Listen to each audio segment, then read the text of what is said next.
From CBS News Bay Area, this is the Morning Edition. Thanks for joining us on this Tuesday morning. It is December 9th. I'm Max Darrow. Let's open up the windows and get this day started.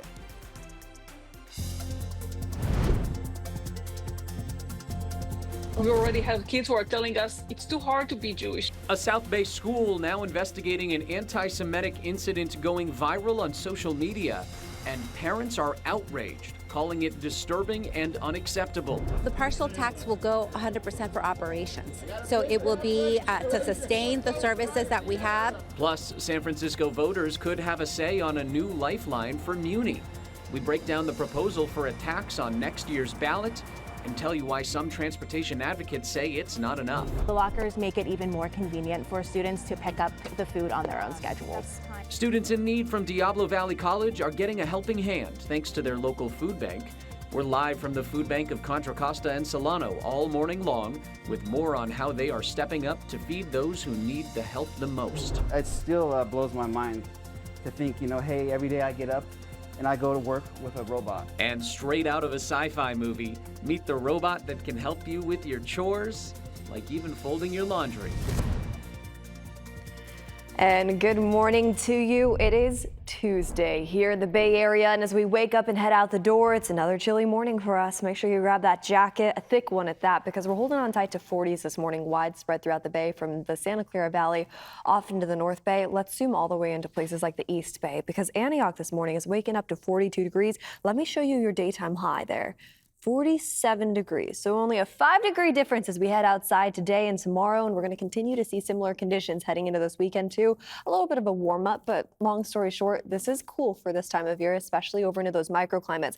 Let's head over into the coast where daytime highs are significantly warmer by about 10 degrees, even more than that, from Antioch all the way over into our coastal communities. A couple things we want to talk about when it comes to those coastal communities. We have a beach hazard statement still issued by the National Weather Service for all the highlighted zones and counties on this map in blue. We'll talk more about what that means for us coming up in a bit. Max. All right. Thank you for that, Jess. A patient accused of fatally stabbing a social worker at Zuckerberg San Francisco General Hospital is due in court today. Prosecutors say 34-year-old Wilfredo Tortolero Arriechi now faces murder and other felony charges in the deadly attack inside the hospital's HIV clinic. Police arrested the suspect after he allegedly stabbed UCSF social worker Alberto Rangel multiple times in the neck and shoulder. Rangel died on Saturday, just 2 days after the attack. Officers say a sheriff's deputy was already at the clinic after the suspect allegedly threatened a doctor. The district attorney is now weighing whether to pursue first or second-degree murder charges. We have to make sure as law enforcement that we do the utmost to protect everybody who works in healthcare and those who are trying to serve the people who need the most help in our city. Each and every day they come to work to take care of others, and it's our obligation to take care of them.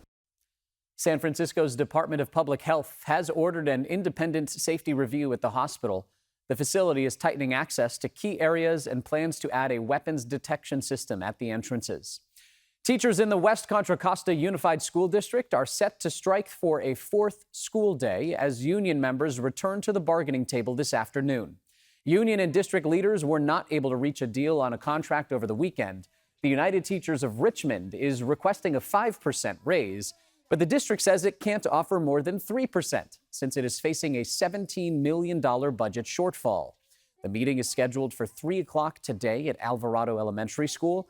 Teachers will also hold a rally at 11 o'clock this morning at Veterans Park. A San Jose high school is investigating an anti-Semitic incident involving students forming a human swastika on campus. This happened at Branham High School last week. 8 students formed a swastika with their bodies on the school's football field, and then they went and posted a photo to social media with an anti-Semitic quote from Adolf Hitler. Amanda Harry talked to members of the San Jose Jewish community about how this is affecting them.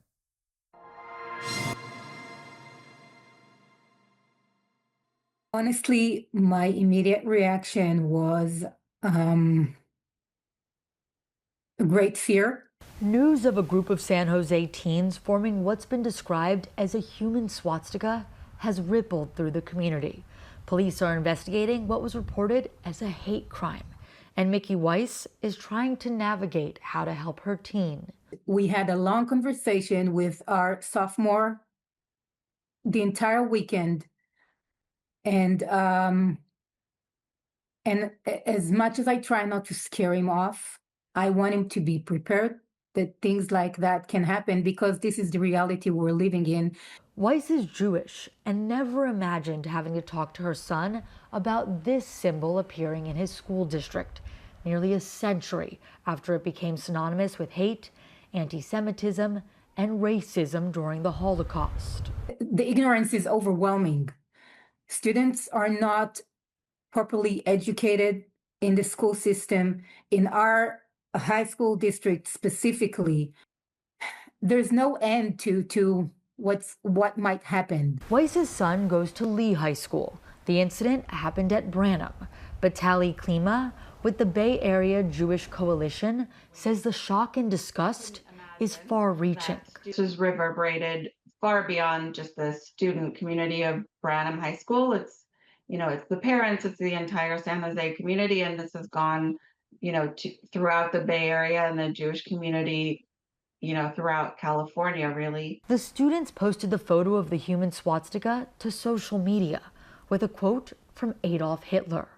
While Maya Bronicky, also with the coalition, says it's disappointing, she's not shocked. Since November 2023, I have helped resolve over 500 incidents of anti-Semitism in K-12 schools only. Bronicky says over the past 2 years, as the Israel-Gaza conflict continues, more people have become afraid to identify as Jewish.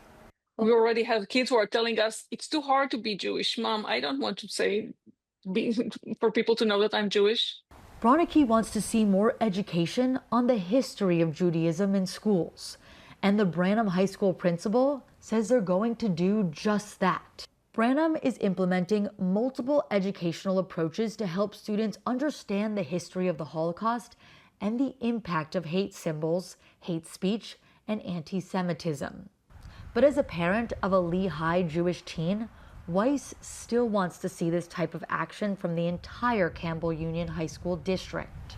Very angry, very frustrated, and just very sad.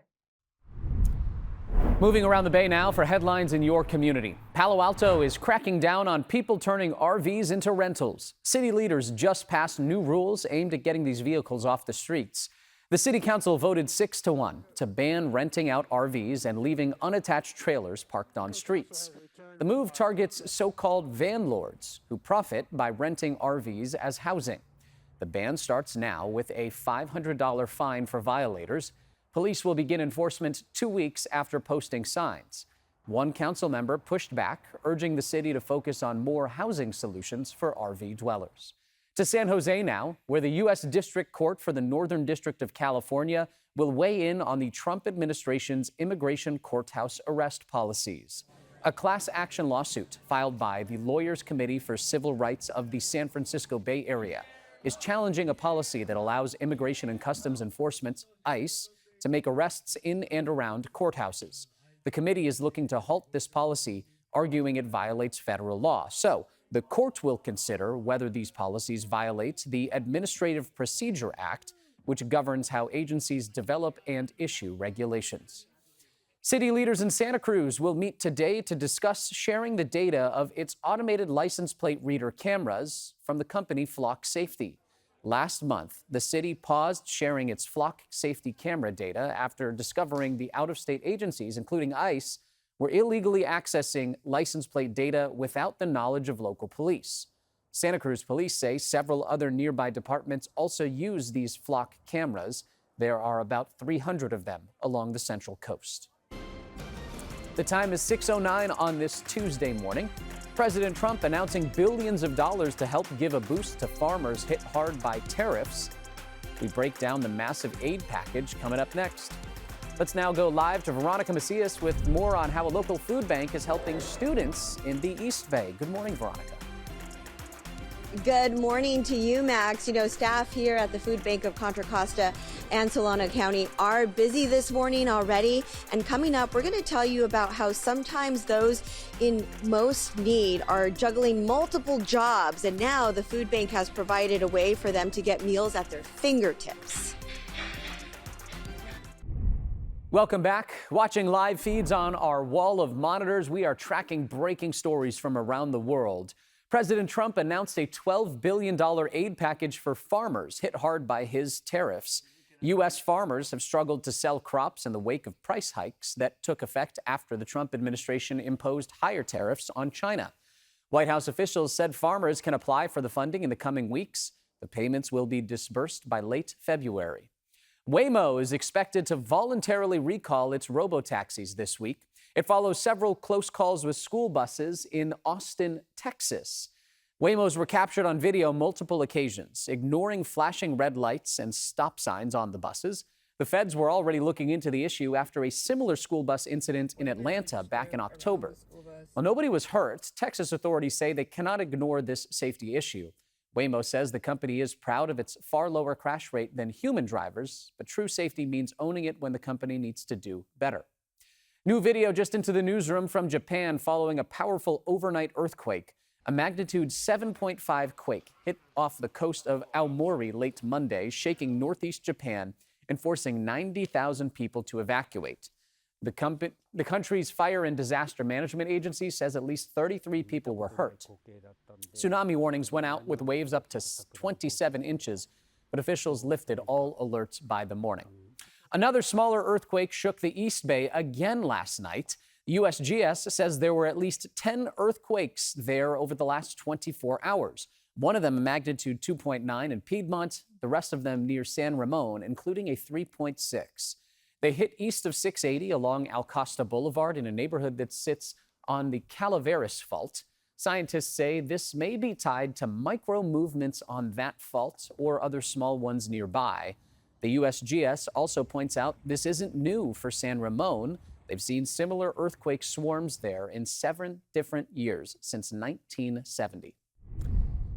Let's take you live outside now for a look on this Tuesday morning. Another day above the clouds where there is a beautiful sunrise in the making, but Jess, people on the surface don't get to see it just yet.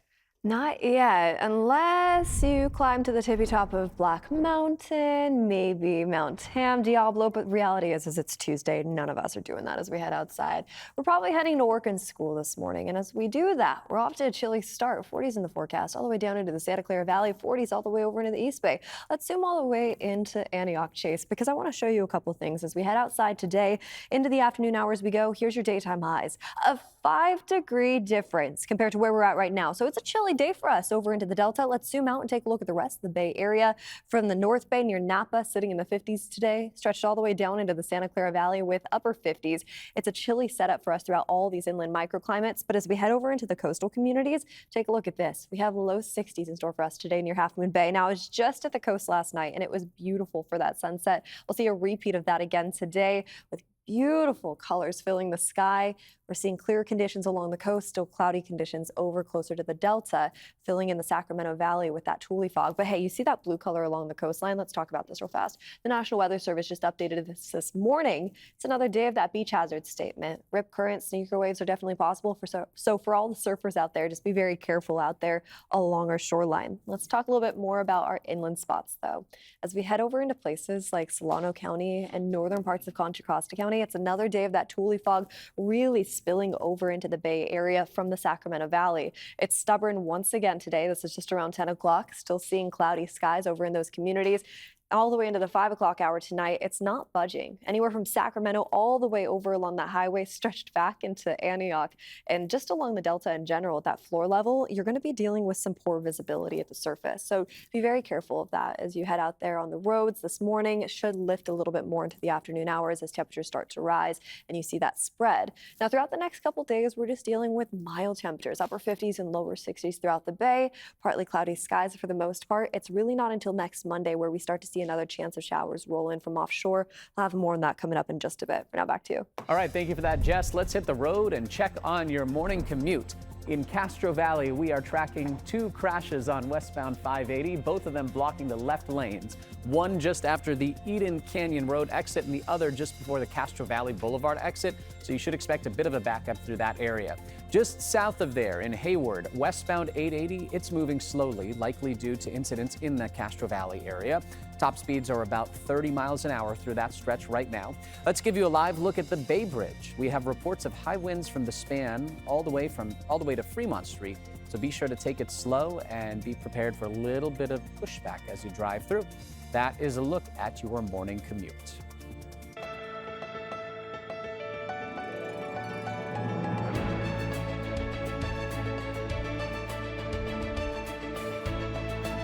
Bay Area food banks are in full gear this holiday season, working to feed our neighbors in need. The Food Bank of Contra Costa and Solano alone hands out more than 2.7 million meals a month. And that's where we find Veronica Macias this morning. Veronica, the food bank there, it's partnering with Diablo Valley College to help fight against campus hunger, correct? Right, this program here is helping students specifically, and so many hands at work here early this morning at the food bank already. So they've made it possible now to help sometimes the most in need, people who are juggling multiple jobs, and now meals are easily available right at their fingertips.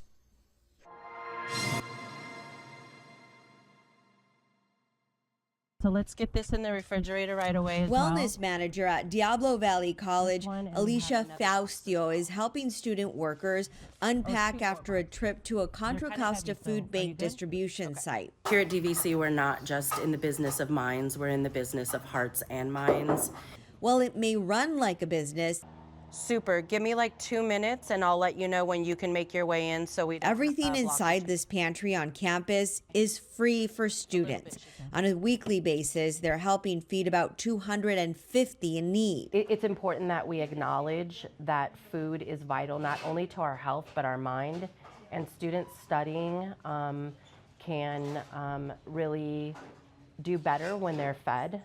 At DVC, this isn't even her primary job, but it's one responsibility she loves managing because Alicia believes food is a basic human right. This is our back stock right behind you. Student workers and coaches here spread the word on campus and aim to help remove the stigma with food pantries. The doors here remain open even when classes aren't in session, so people can come in. Juggling classes along with work and family life for many makes for long hours. So they swipe? Yep. And at DVC, these food lockers have made things even more convenient. And then they can pick up their food from there. So many of our students have lives outside of the classroom, and many of them are caretakers either for children or for older family members. Lots of them have jobs outside of class, and they're often rushing from one place to the next. And so the lockers make it even more convenient for students to pick up the food on their own schedules. Busy students in need can now get meals right at their fingertips. In between classes, students have taken notice of the new lockers installed along the walls. Recently, applications for food assistance has also increased. So between these lockers and the student-run pantry, these women are making sure everyone on campus has what they need to reach their fullest potential. So I'm told by those coaches that a lot of times a lot of people will end up going to the pantry for just a couple of weeks while they're down on their luck. A lot of students, though, do end up needing the help during their time at the college. And the food bank here helping not just students, but everyone in the community, children, the elderly. So this morning, as you're making your breakfast, that coffee, think of the people in need this holiday season. You could be helping them out. And right now, I'm told just today, if you make a donation, Pacific Service Credit Union is going to be making a $50,000 match. So get that donation in today. Max. What a great reminder that so many people in our communities, whether we can see it or not, suffer from food insecurity and could use a helping hand. Veronica, thank you for that really good report this morning. Appreciate it. If you do want to support local food banks, scan that QR code on your screen right now or head to kpix.com/give. There you will be able to donate food, funds, or time to Bay Area food banks, and they could use the help now and beyond the holiday season. The time is 6:22 on this Tuesday morning. The 49ers are back from bye week and they are getting ready for the next game. Coming up next, why trash talk from last Sunday's game in Cleveland still has the team talking today.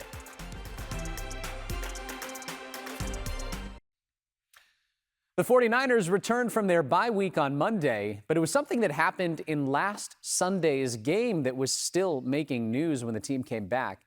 Matt Lively is in Santa Clara with this morning's Red and Gold Report. This is the Audi Red and Gold Report.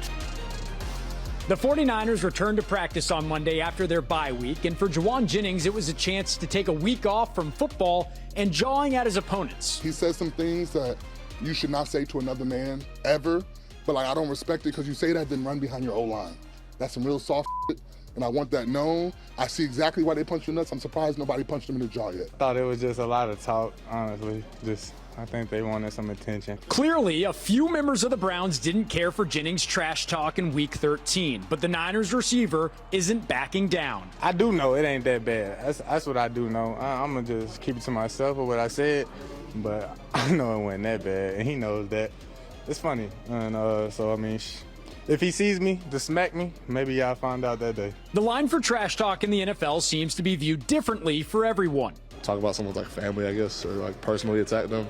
I mean, football is football. People are going to trash talk. People trash talk at the rec playing 5v5 basketball. No, I actually don't talk. Like, I actually be smiling and stuff out there. For the Red and Gold Report, I'm Matt Lively. The time is 6:26. A major project to expand BART to the South Bay. We get a look at the construction progress and the challenges it still faces when we come back.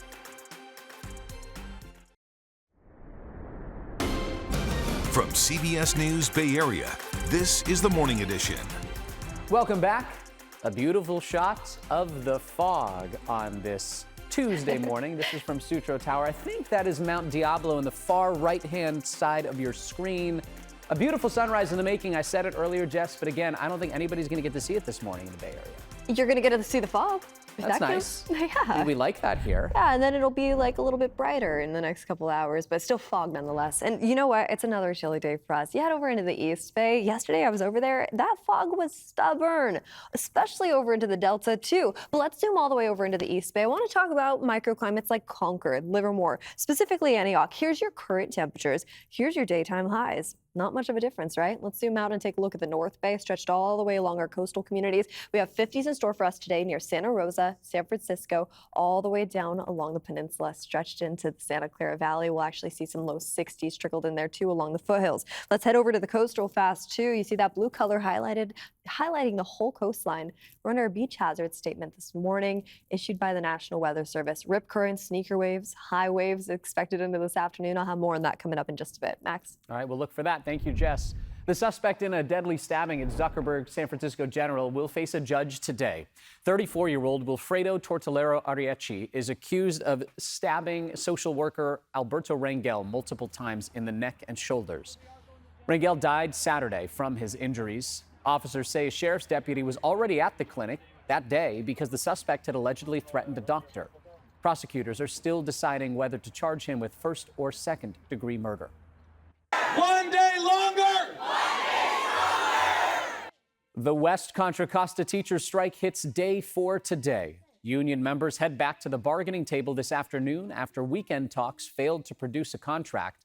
The United Teachers of Richmond wants a 5% raise, but the district says it can only afford 3% with a $17 million budget shortfall. Both sides will meet again today at 3 p.m. at Alvarado Elementary School. In San Rafael, city officials are hosting a community meeting today for public comment on the city's plan to build a temporary homeless shelter in Terra Linda. The plan continues to be met with community backlash. Residents routinely show up to city council meetings to voice their concern. According to the Marin Independent Journal, many people believe the city council approved the plan in secrecy. Today's meeting is one of 2 chances for public comment on the proposed homeless shelter. The next one is scheduled for January 14th. The San Francisco Unified School District is considering significant cuts to get out of a $113 million deficit. Plans include laying off security guards and school counselors, reducing the number of social workers in the district, eliminating middle school health programs, and making the school day shorter by cutting one class period. The cuts were proposed to school principals in a meeting last month and will be presented to the school board in a meeting today. Another big retailer says goodbye to downtown San Francisco, but it isn't planning on leaving the city altogether. H&M just announced plans to shut down its store at the struggling SF Center. The store will close in January, the announcement coming just weeks after lenders took over the building after an auction. H&M says it is looking for a new spot in San Francisco and plans to move affected workers to nearby locations. The closure adds to the growing list of retailers leaving the now mostly vacant mall. In the East Bay, Oakland's popular e-bike lending program just got a major boost, and that'll mean more access to low-cost transportation for people who need it most.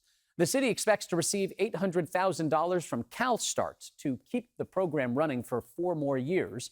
The grant will help cover maintenance for the bikes, insurance, and operations. Low-income riders can rent an e-bike, helmet, and a lock for just $20 a month through Bike Hub at the Fruitvale BART station. A city committee reviews the plan today. We are finally seeing progress on a major public transit project more than 4 decades in the making. The VTA gave us a look at the early work on this massive underground tunnel. This is a part of a project to bring BART into Silicon Valley. It'll extend BART from the current end of the line in North San Jose through downtown and to Santa Clara. The VTA settled on a single-bore 5-mile-long tunnel with 2 side-by-side tracks. Engineers are preparing for challenges below the surface, like earthquakes and hitting underground water. VTA says the plan is the best way to move this project forward. Listen. We confirmed that the most constructible, feasible, and cost-effective way to get the BART Silicon Valley program open on time and on budget is by building a single bore and a single dig, starting right here in the West Portal and digging all the way over to the east side of San Jose. The custom-made tunnel boring machine is built in Germany, but it will be assembled here. The extension is estimated to cost $12.7 billion. It is scheduled to open in 2037. In San Francisco, there is a new idea for a much-needed lifeline from MUNI. The transit agency is dealing with a massive budget deficit that has already forced service cuts. So city leaders are now proposing a parcel tax that would go before voters next year. But as Kelsey Thorud reports, some transit advocates say they don't think it goes far enough. There are already ways for landlords to recoup the costs of increased operating. Lisa Platt moved to San Francisco over a decade ago, specifically so she would no longer have to drive to get around town. This really offered us freedom of movement. Honestly, it offered us the opportunity to have that third glass of wine and still make it home. And so we chose a location in the city that had tons of bus service to allow us massive amounts of access to the city. But recently, Lisa says that bus service that made the city so appealing to her has seen significant cutbacks. I lost the 41, I lost the 10, I lost 45 night service, so if I want to go out in North Beach, I can no longer get home past 10 p.m. The SFMTA says it has been forced to make cuts because the agency is facing a more than $300 million annual budget deficit. To try and fill that gap, city leaders are proposing a parcel tax, which would go before voters on next year's ballot. The issue right now is what exactly that tax will look like and who it will impact most. MUNI now. MUNI forever! I am here on behalf of San Francisco small businesses to lend our voices to the call for a complete, fully funded MUNI system and to demand that the wealthiest San Franciscans pay their fair share for that system. Dozens of transportation supporters, activists, and local leaders gathered on the steps of City Hall to call on the mayor, city leaders, and the public to back a proposal that would raise over $260 million by implementing a range of fees based on the type of parcel with no caps. So the parcel tax will go 100% for operations. So it will be to sustain the services that we have and hopefully expand them to what we had before the pandemic, before we had to start cutting lines. This proposal is an alternative to a parcel tax backed by Mayor Daniel Lurie. That proposal also aims to put the larger burden on the city's wealthiest residents It would raise just under $190 million using a similar fee structure, but with a $250,000 cap on multifamily homes and a $400,000 cap on commercial buildings. A statement sent to us by the mayor's office said in part, quote, "We have put together a plan to fund MUNI that protects small businesses and families, and that will allow us to improve and expand service, helping get San Franciscans around the city and accelerate our city's comeback." But the people rallying outside City Hall don't believe the mayor's proposal goes far enough, including Lisa Platt. And what I've heard time and time again is people don't want to pay more for the lower service they're currently getting. They are willing to pay more if they can get some of that service back. Lisa says she's backing the $260 million proposal because she wants all of the buses she used to be able to catch outside her home back. San Francisco, the heart is our transit system, and I hear that even from tourists who are visiting, and tourist-heavy D2, and I'm hoping that love really shows through in being able to really save the system from massive cuts. The time is 6:38. President Trump pushing for artificial intelligence regulations. Details on his expected order meant to create federal rules for the technology.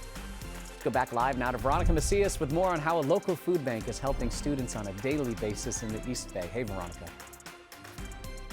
Good morning. Today is the day you want to help your community. We're going to tell you about a gift, a big donation being matched here. For every dollar that you donate, you can help provide 4 meals to someone in need. We're going to talk about the increased need here at the Food Bank of Contra Costa and Solano counties. We are watching live feeds on our wall of monitors as we track breaking news from around the world. Congress is moving to freeze part of Defense Secretary Pete Hegseth's travel budget until the Pentagon releases the full video of the deadly boat strikes near Venezuela. In particular, it's video of one showing survivors reportedly waving before they were killed. Lawmakers also want several overdue reports. Hegseth set to brief members this afternoon as pressure continues to mount on the administration. President Trump is turning up the heat on Mexico, this time over water. He claims Mexico violated a 1944 treaty by not sending enough water from key rivers, therefore hurting Texas farmers during a drought. On social media, Trump threatened a 5% tariff hike unless Mexico delivers. The current tariff sits at 25%, though most goods stay exempt under the U.S.-Mexico-Canada trade deal. President Trump plans to sign an executive order blocking a state AI regulation. It comes as some states have passed laws to address potentially risky and harmful uses of AI. Recent reports have highlighted the technology causing delusions, contributing to self-harm among users and exposing children to adult material. Many leaders in Silicon Valley agree with the president on this one, arguing that state regulations could slow down innovation and affect America's competitiveness in the global AI race.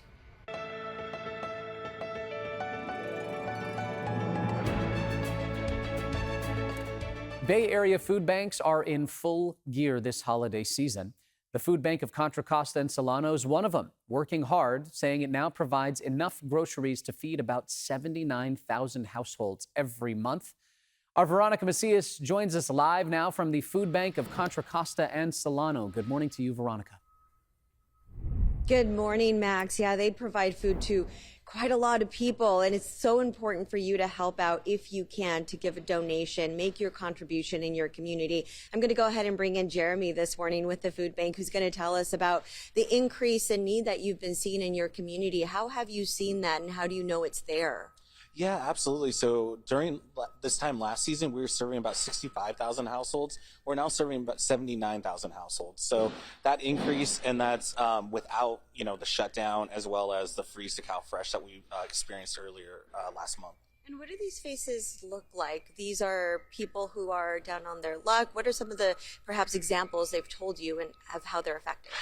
Yeah, absolutely. I think that's one of the things that people think that, it's people down on their luck or, people not necessarily working, but a lot of the people that we serve are just community members that you see every day. People, working families, people with jobs and stuff like that, single households that are really trying to support their kids and stuff like that. So it's really anyone. It varies from the community, and unfortunately, a lot of people in our community, due to the cost of living, are one emergency away from needing the food bank. So we really serve a variety of people. But right now, there's a big opportunity for people at home to help and make a donation because there's a big donation being matched. Absolutely. So we are having a match campaign. So for every dollar donated, we can provide 4 meals for our neighbors in need. And that is being matched up to $50,000 today. Definitely want to help out today if you're considering it. We hope you do so as you're getting breakfast ready, Max. All right, thank you for that, Veronica. And if you at home want to support local food banks, head to our website, kpix.com/give, or scan that QR code on your screen. You'll be able to donate food, funds, or time to food banks across the Bay Area to help our neighbors in need this holiday season. Time now for a look at what's coming up later on CBS Mornings. Gail King joins us live now from New York. Gail, good morning to you. Good morning to you, Max. We are here live and in color. Always good to see you. Here's a question. Are you worried that your kids will spend their entire winter break on their phones and screens? A lot of people are worried about that. So we're going to talk to an expert about ways to maximize family time over the holidays. Plus, Emily in Paris star Lucas Bravo will be here today to talk about the show's new season. He'll tell us about playing a villain in a new show. It's called The Seduction. As the kids say, he is booked and busy. People very excited to see Mr. Bravo in the flesh this morning. And Vlad, very excited about this one. Star Wars legend Mark Hamill will also be here today. He'll be joined by the voice of SpongeBob, Tom Kenny, to talk about working together in the newest SpongeBob movie. Maybe they'll talk in those accents. We always think that's fun. We'll see you guys at 7 o'clock, Max. That's a little over 10 minutes from now. Back to you. All right, and thank you for that, Reed Gail. and Gianna I said, hey, hey. I will, and they always Bye. send their best to you. We appreciate it. Good to see you. All right, let's take you live outside on this Tuesday morning. Another beautiful shot here in the Bay Area. Not quite as foggy as it was, but nonetheless, it is holding strong. Jess, you and I were talking about it earlier. Yeah. Friends in the East Bay, they feel like they haven't seen the sun in weeks now because of this Sun fog. who? I have no idea who you're talking about. I don't know. I'm just They kidding. didn't either. They forgot the name. It's so interesting. That's hilarious. It's interesting because Solano County today, and I'll show you this in just a bit, it's going to be extra stubborn today with that fog pulling in, spilling in from the Sacramento Valley. But before we even get there, let's head over to the East Bay, where it's also been very chilly for us, too. Low 40s as we wake up this morning into Antioch, stretched all the way down into the Santa Clara Valley, off into the East Bay, the North Bay. We're seeing similar numbers. Let's take a look at these daytime highs, because as we head into this afternoon, we still hold on tight to 40s into places like Antioch. Low 50s into Livermore throughout the Tri-Valley area, 50s all the way over into Concord and Walnut Creek too. Now up into the wine country region, down into the Santa Clara Valley, off into our coastal communities, we're pretty much all hand in hand looking similar as we head into this afternoon. Chilly temperatures, below average conditions in those inland spots. And yes, it is a chilly day for us today, but at least it's dry out there too. So a great day to get out there and get some fresh air. All along our coastal communities, they'll be very careful along the water because we still have that beach hazard statement issued by the National Weather Service, meaning we could see rip currents and sneaker waves into the afternoon hours today. Other than that, though, let's take a look at futurecast because I want to talk a little bit more about this stubborn fog spilling in from the Sacramento Valley. Now, it stretches wide throughout the Sacramento Valley. It's the type of radiation fog, a Thule fog, and it really fills just the bowl of the Sacramento Valley with dense fog. It's down to the surface level in those early morning hours. It starts to lift into the afternoon, but we've been noticing it spill into places like Solano County and Contra Costa County into the afternoon hours still. And that's the case today. Notice how those clouds really want to hold on tight to just some of our inland communities, Antioch included, and that's kind of the reason why we're still dealing with those daytime highs below average as well. So gray skies for us today throughout most of the Bay Area. That'll start to clear up along our coast as we head into this afternoon. We're left with daytime highs in the Bay, mostly in the upper 50s. We'll see some lower 60s throughout the next couple days trickled in there too. As early as next Monday and Tuesday, that's the next best chance of showers we could see here in the Bay Area. So you'll notice those clouds becoming a little bit more dense Sunday night into early Monday morning. We'll have more on that coming up in just a bit. For now, enjoy this nice little dry break that we have here in the Bay. Back to you. Sounds like a good plan. Thanks for that, Jess. Let's get you rolling on the roads this morning. We've got a few hot spots out there today, so let's head straight to the maps. If you are heading into San Francisco this morning, there is a crash on southbound 101 just north of Cesar Chavez. The second lane from the left is affected. It is slow out there right now. Speeds are at about 7 miles per hour, so just be aware of that if you're heading out the door soon. We're also still following those crashes in the Castro Valley area. The situation's gotten a little bit worse there. We're seeing 2 additional crashes on 580 now, bringing the total to 4. 2 of those are on the westbound side near the Eden Canyon Road and Castro Valley Boulevard exits. The other 2 are on the eastbound side near the San Ramon Road exit. The left lane is affected in these spots, so be prepared for major delays if you're heading in either direction. Let's go to the Bay Bridge now. Live look here. It shows it is busy. The metering lights are on, bumper to bumper as expected. And as you travel across the bridge, high winds could make that trip across the span even slower today. So just give yourself a little bit of extra time as you head out this morning. For now, that is a look at your morning commute.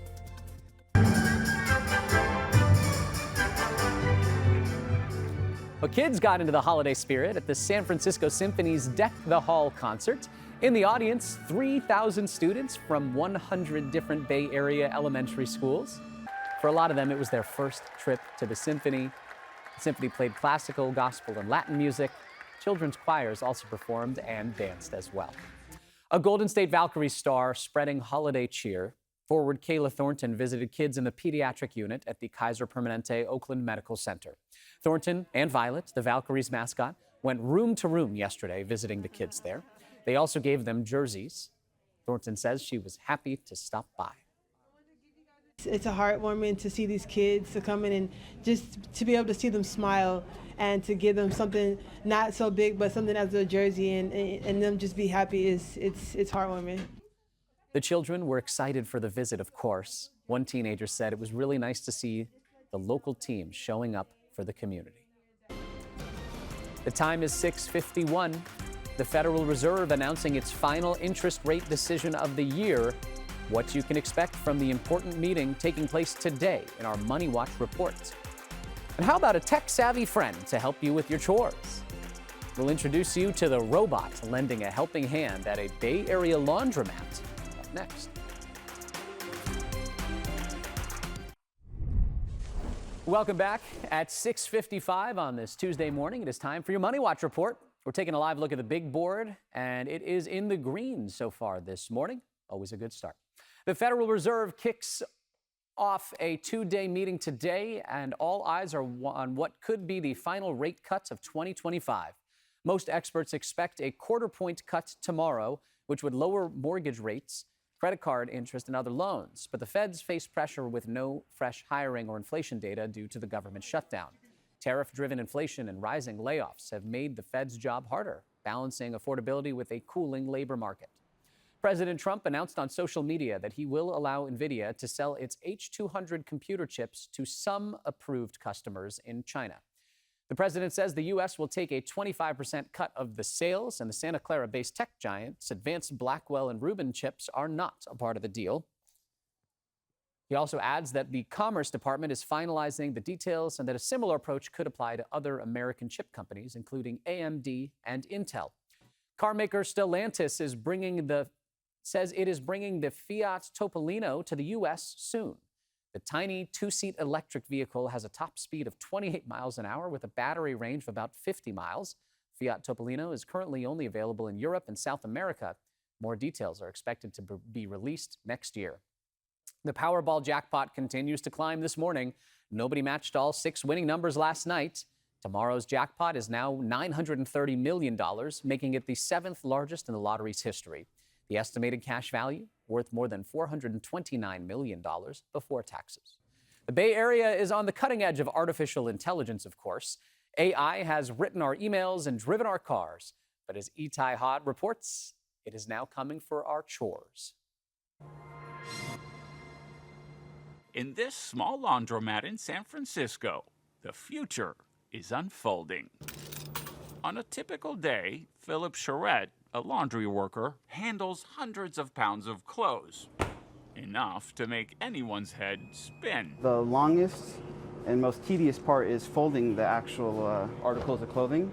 But today, he can take a load off with a helping hand, straight out of a sci-fi movie.